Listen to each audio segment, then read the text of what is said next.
Assalamualaikum warahmatullahi wabarakatuh. Hai semuanya, baik saya akan memperkenalkan diri. Nama saya Ramadhani Firman Hakim. Saya dari IAI Qausinatul Ulum Blora dari Fakultas Tarbiyah dan Ilmu Keguruan, Prodi Pendidikan Agama Islam semester 4. Saya di sini ingin mempresentasikan PPT saya guna memenuhi tugas mata kuliah Psikologi Pendidikan. Baik, di sini saya akan mempresentasikan materi yang berjudul memori. Yang pertama, kita akan melihat fungsi otak terlebih dahulu, karena otak memiliki peran yang penting dalam materi ini. Otak memiliki fungsi berikut. Salah satu fungsi otak adalah menyimpan memori ingatan. Otak dapat mengatur memori jangka panjang dan jangka pendek. Yang sebenarnya apa sih yang dimaksud memori? Memori adalah kemampuan organisme untuk memperoleh, menyimpan, mempertahankan, dan akhirnya mengambil informasi. Di sini kita akan melihat beberapa proses menyimpan informasi. Proses menyimpan informasi ada 3 tahap, yaitu sebagai berikut. Yang pertama encoding, yang ketiga storing, dan yang terakhir retrieving. Yang selanjutnya, apa sih encoding itu?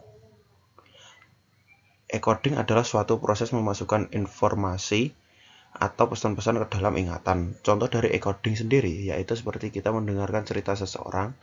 Misal kayak kita mendengarkan curhatan teman-teman, kemudian cerita dari teman kita otomatis masuk ke dalam ingatan kita dan akan tersimpan pada otak kita. Kemudian encoding dipengaruhi oleh yang pertama atensi atau perhatian. Hal ini terjadi ketika seorang memperhatikan beberapa hal secara bersamaan. Yang kedua, tingkat pemrosesan. Tingkat pemrosesan ada 3. Yang pertama, dangkal, pengamatan, mendalam, meneliti fakta. Yang ketiga, menyeluruh, menganalisis. Encoding yang ketiga dipengaruhi oleh elaborasi, yaitu adalah keluasan di setiap tingkatan pemrosesan. Yang kedua, tahap menyimpan informasi yaitu storing. Storing atau menyimpan, bagaimana informasi dipertahankan seiring dengan waktu, bagaimana informasi direpresentasikan dalam ingatan. Contoh dari storing sendiri yaitu kita mengingat cerita atau sebuah kejadian, misal seperti teman-teman yang masih ingat sama mantan pacar, kejadian tersebut yang terngiang-ngiang terus di dalam pikiran kita, itu bisa disebut proses storing karena kita mengingatkan suatu kejadian di masa lalu. Dan yang selanjutnya, yang ketiga,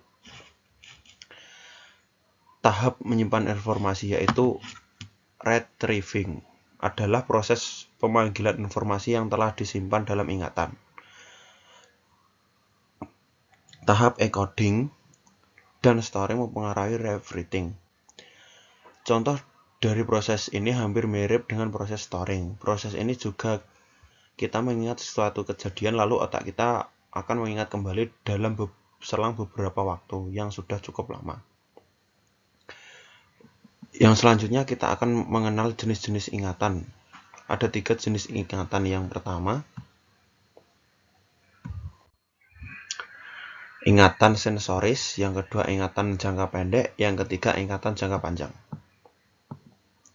Yang selanjutnya, ingatan sensoris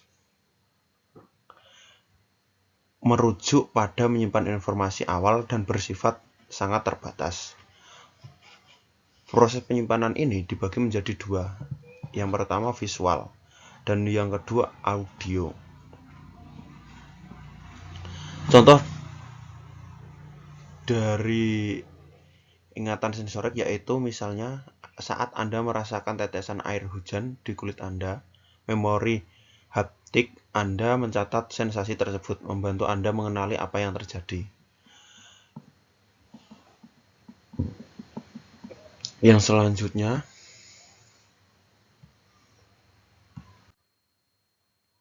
Ingatan jangka pendek.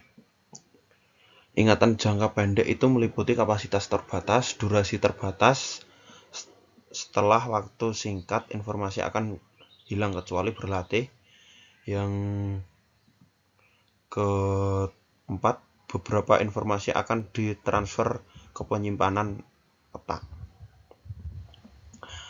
Contoh dari ingatan jangka pendek yaitu seperti kita disuruh ibu atau bapak teman-teman untuk berbelanja di warung membeli beberapa barang, otomatis otak kita akan merekam daftar belanja tersebut agar tidak lupa, dan ingatan tersebut akan mudah terlupakan saat kita sudah membeli atau menemukan barang yang ada di daftar tadi. Yang terakhir yaitu ingatan jangka panjang. Ingatan jangka panjang meliputi ingatan yang relatif permanen, kapasitas terbesar, durasi panjang. Ingatan jangka panjang terbagi menjadi dua, ingatan deklaratif, yaitu tentang informasi faktual, dan yang kedua ingatan prosedural, yaitu tentang ingatan kebiasaan. Contoh dari ingatan jangka panjang adalah belajar mengemudi atau memainkan alat musik, dan belajar pikiran kita akan selalu mengingat materi-materi yang sudah direkam oleh ingatan kita sehingga akan terus mengabadi di dalam memori otak kita.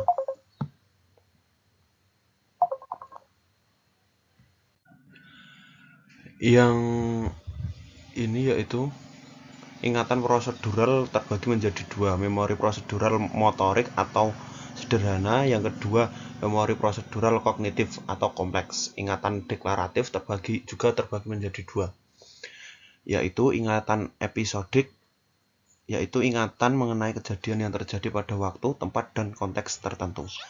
Dan yang kedua ingatan sematik, yaitu ingatan untuk mengingatkan suatu fakta dengan fakta lainnya. Yang selanjutnya yaitu gangguan-gangguan dalam pikiran atau memori.